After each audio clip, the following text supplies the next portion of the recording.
इक़्तिदार के 5वें महीने में ही हुकूमत के सामने कई बड़े चैलेंजेस खड़े हो गए हैं, जिनमें मुआशी, सियासी और लॉ एंड ऑर्डर के चैलेंजेस शामिल हैं। खुद हुकूमती वुज़रा इस बात का एतराफ़ कर रहे हैं कि सब अच्छा नहीं है। इस खदशे का भी इजहार कर रहे हैं कि अक्टूबर नवंबर में 8 फरवरी के इंतखाबात को निशाना बनाया जा सकता है। आईनी बहरान का खदशा है। इसके अलावा मुआशी सूरत हाल पर भी सवाल खड़े हो रहे हैं। एक तरफ आज ही स्टेट बैंक ने शरह सूद मजीद 1% कम कर दी है और आलमी रेटिंग एजेंसी फिच ने पाकिस्तान की तवील मुद्दती गैर मुल्की करेंसी की रेटिंग भी बेहतर कर दी है। मगर दूसरी तरफ हुकूमत दोस्त ममालिक की जिस सरमायाकारी के दावे कर रही थी उस पर कोई ठोस पेशरफ सामने नहीं आ रही है और इस दौरान अवाम बिजली के बिलों और भारी टैक्सों से परेशान होकर सड़कों पर आ रहे हैं, एहतजाज कर रहे हैं। 4 दिन से जमात इस्लामी लियाकत बाग रावलपिंडी में धरना दिए बैठी है और हुकूमत के सामने 10 मुतालबात रख दिए हैं, जिनमें बिजली, पेट्रोलियम मसनूआत और अशिया ज़रूरिया की कीमतें कम करने समेत टैक्सेस और IPP से मुताल्लिक मुतालबात शामिल हैं। सिर्फ यही नहीं, बलूचिस्तान और खैबर पख्तूनख्वा में भी हालात ठीक नहीं हैं। गवादर में बलोच यकजहती कमेटी का गुज़िश्ता रोज़ होने वाला जलसा धरने में तब्दील हो गया है, जिसमें ना सिर्फ खवातीन की भी बड़ी तादाद शरीक है बल्कि खातून रहनुमा डॉक्टर मारंग बलोच इसे लीड कर रही हैं। जबकि BBC के मुताबिक जिन काफिलों को गवादर जाने से रोका गया था उनकी जानिब से इन्हीं मकामात पर धरने दे दिए गए हैं। धरने के शुरुका की जानिब से कानून नाफिज करने वाले इदारों के एहलकारों पर धरने में शिरकत करने के लिए बलूचिस्तान भर से आने वाले काफिलों पर फायरिंग करने और उन्हें गिरफ्तार करने के इल्ज़ामात भी लगाए जा रहे हैं। जबकि पुरतशद्दुद वाक़यात में 3 अफराद के मारे जाने की इतलात भी आ रही हैं। और सिर्फ यही नहीं, खैबर पख्तूनख्वा के ज़िला कुर्रम के शहर पाराचनार में 24 जुलाई से जारी फ़िरका वाराना फसादात में 43 अफराद मारे गए हैं और 177 अफराद ज़ख्मी हुए हैं। अहम बात यह है कि पाराचनार में ज़मीन का एक तनाज़ा बार बार फ़िरका वाराना लड़ाई में तब्दील हो जाता है और फिर आस पास के इलाकों तक फैल जाता है, मगर इलाके में हुकूमत की कोई रिट नज़र नहीं आती है। इस दफ़ा भी यही हुआ। 100 किनाल ज़मीन का तनाज़ा शिया सुन्नी लड़ाई में बदल गया और तसादुम में दर्जनों अफराद की जानें चली गई। हुक्काम का कहना है कि तनाज़े के मकाम पर फरीक़ैन के दरमियान जंगबंदी हो चुकी है और मोर्चे खाली करवा कर वहाँ पर पुलिस, FC और फ़ौज के जवानों को तैनात कर दिया गया है। लेकिन आस पास के इलाकों में फायरिंग का सिलसिला वक्फे से जारी है और फायरबंदी के लिए इंतज़ामिया और अमजरगा कोशिशें कर रहा है। अब एक तरफ हुकूमत के सामने इस तरह के चैलेंजेस खड़े हो गए हैं तो दूसरी तरफ सियासी तौर पर भी हुकूमत के लिए सब अच्छा नहीं है। तहरीक इंसाफ हुकूमत की सबसे बड़ी सपोर्ट यानी इस्टेब्लिशमेंट की हिमायत ख़त्म करवाना चाह रही है और ख़ुद इमरान खान ने आर्मी चीफ को इस हवाले से बराह रास्त पैगाम भेजा है, जिसके बाद तहरीक इंसाफ तवक्को कर रही है कि इस्टेब्लिशमेंट की साइड तब्दील हो जाएगी। जबकि अदलिया से तहरीक इंसाफ को बड़े रिलीफ मिल रहे हैं और तहरीक इंसाफ ने सियासी मुस्तकबिल के लिए अदलिया से उम्मीदें वाबस्ता की हुई हैं और दावा कर रही है कि दिसंबर में हालात बदलने जा रहे हैं। खुद हुकूमत भी 8 फरवरी के इलेक्शन से मुताल्लिक अदलिया से किसी बड़े फैसले का खदशा जाहिर कर रही है और आईनी ब्रेक डाउन के खदशात का इजहार करते हुए इससे निमटने की तैयारी का दावा कर रही है। हुकूमत के खदशात और इल्ज़ामात के बावजूद तहरीक इंसाफ मुसलसल इस उम्मीद का इजहार कर रही है कि दिसंबर तक हालात उसके हक में साजगार हो जाएंगे और उसे इलेक्शन में जीती गई नशिस्तों के हवाले से रिलीफ मिल जाएगा। सबसे पहले तहरीक इंसाफ के सीनियर रहनुमा और साबिक स्पीकर कौमी असम्बली असद कैसर ने हमारे प्रोग्राम में कहा कि दिसंबर तक हालात ठीक हो जाएंगे और उसके बाद कौमी असम्बली में अपोजिशन लीडर उमर अयूब के जरिए इमरान खान ने जेल से ना सिर्फ army chief general Asim Munir के नाम पैगाम भिजवाया बल्कि कौम से भी कहा कि वो दिसंबर में नए इलेक्शन की तैयारी करें।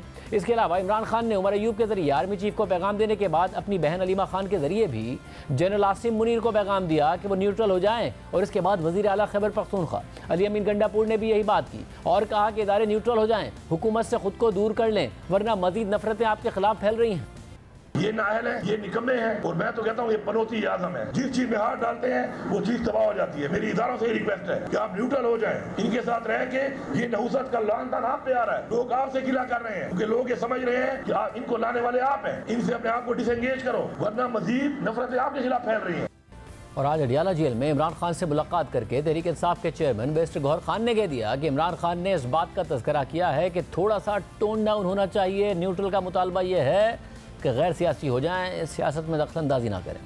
आज भी खान साहब ने इस बात का तज़किरा किया है, थोड़े से टून डाउन होना चाहिए, लेकिन एक चीज़ पे ज़रूर यकीन करो, खान साहब ने वो वर्डिंग का आज उसमें अडियाला जेल में कहा है कि हमारा मुतालिबा यही है, न्यूट्रल का मुतालिबा यही, गैर सियासी हो जाओ। हम यही चाहते हैं कि हर इदारा अपने हदूद में रहते हुए अपने फ़राइज़ अंजाम दे। अगर कोई इदारा पॉलिटिक्स में इंटरफेयर करना करते हैं तो हम उसकी मजम्मत करते हैं और हम कहते हैं आप गैर सियासी हो जाएं, आप पॉलिटिक्स में इंटरफेयर ना करें।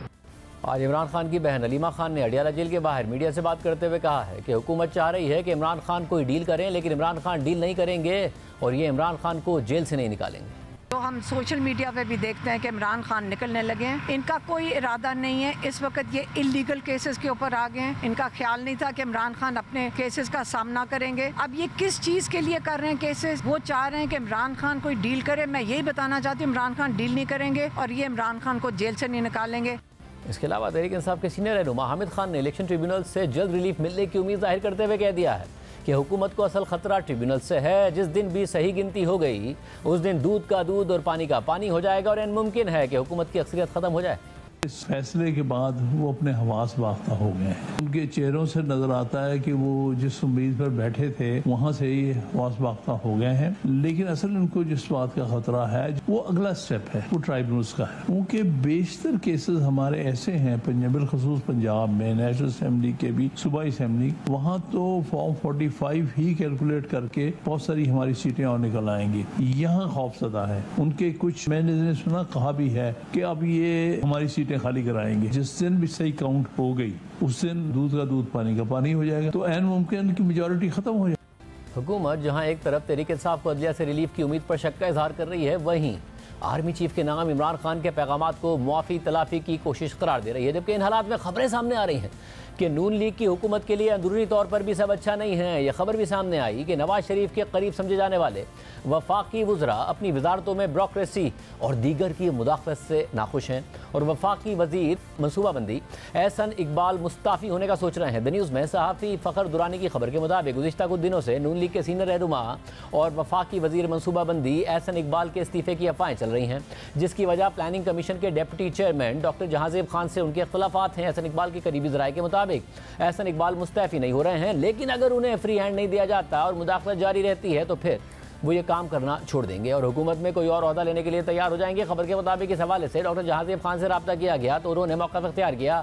कि हमारे दरमियान कोई इख्तिलाफ नहीं है, हम सब मिलकर मुआशी बहाली और लोगों की बेहतरी के लिए काम कर रहे हैं। खबर के मुताबिक नवाज शरीफ की काबीना के ज़्यादातर अरकान पहले ही शहबाज शरीफ की टीम में नहीं हैं और उनमें से जो मौजूदा सेटअप का हिस्सा बन गए हैं उन्हें वो कम्फर्ट हासिल नहीं है जो पहले हासिल होता था। ताहम वज़ीर आज़म ऑफिस के ज़राए ने इस तासुर को मुस्तरद कर दिया है कि नवाज शरीफ की टीम को साइड लाइन किया गया है।